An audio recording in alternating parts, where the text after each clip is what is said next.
Hey everyone, this is Brad. Welcome to Where History Happened. So today we're on the west side of Cincinnati. Actually, the town is Adamsville. It's a small little town here. Basically, pretty much just the buildings you see over here to my right.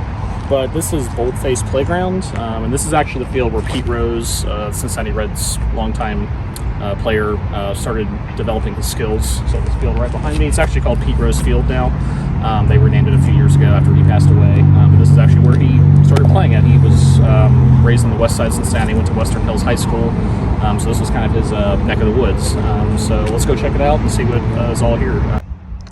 So the park here does have this cool pavilion that kind of sits on a hilltop, kind of overlooking the park.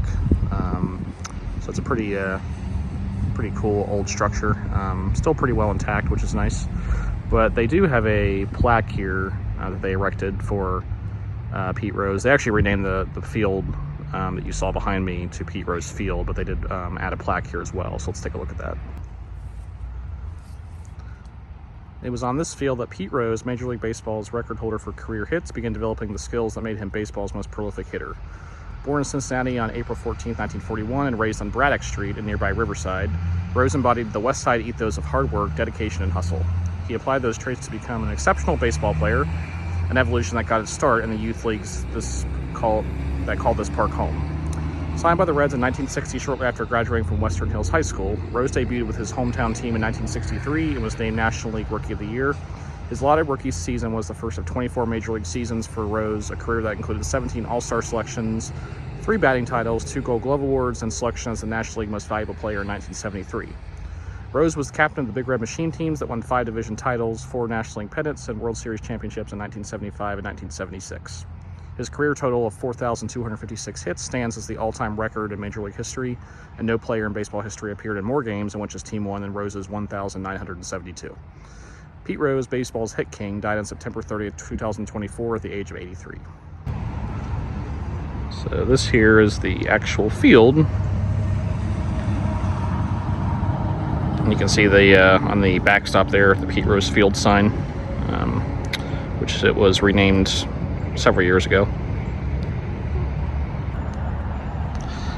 There's a little closer look here at the Pete Rose Field sign there, and you can see there's also logos for the Cincinnati Recreation Commission and the Reds Community Fund. But yeah, this is it. This is where Pete Rose honed his skills, right here on this field. So you can kind of see the small town of Adamsville back there in the distance. So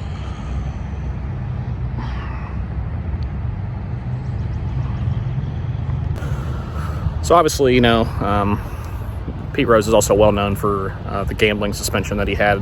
So after he left the Reds, he was still a player manager with the Reds in 1984, 85, 86. So 85 is actually when he broke Ty Cobb's hit record of 4,192.